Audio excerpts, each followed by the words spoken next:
Ayun, hello, good morning. This is RST. Kamusta po kayo dyan? Nandito na po ulit ako ngayon sa Manila, Cavite.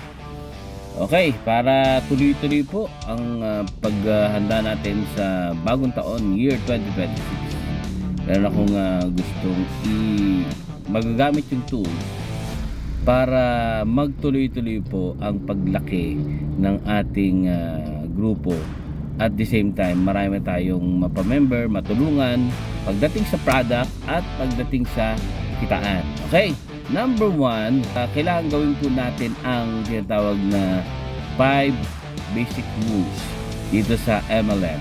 Okay, o kung magagamit nyo po dyan, unang-una, kapag ikaw po ay member na or kahit hindi ka pa member, pwede ka pong lumapit sa mga member po ng One of T.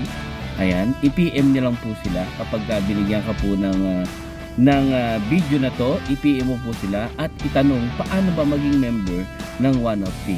Okay, number one, basic, kailangan magkaroon ka tinatawag na prospecting. Ayan, yung prospecting, yan yung mga listahan or mga nasa isip mo na kaibigan, kakilala, kaklase, lahat ng kayo mo sa buhay na pwede mong imbitahin. Ayan, prospecting. And then, kung may prospect ka na, mag-invites ka. So, imbitahin mo sa mga gathering po ng One of T, gaya ng pagpunta sa Mega Center, Head Office, or mga table talk na pwedeng ma-explain sa kanila ano po ba si One of T. Okay? And then, kapag nandyan na sa harapan mo, pwede na natin silang presenta ng ating One of T business. So, syempre, dalawa lamang po ang pag-uusapan doon.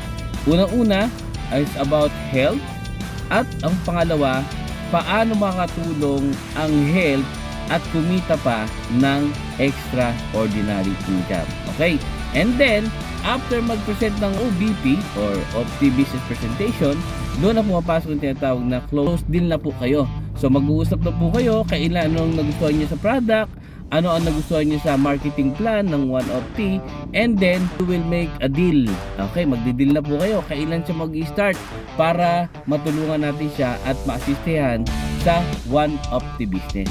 Okay, and then after mag-close deal, eto na.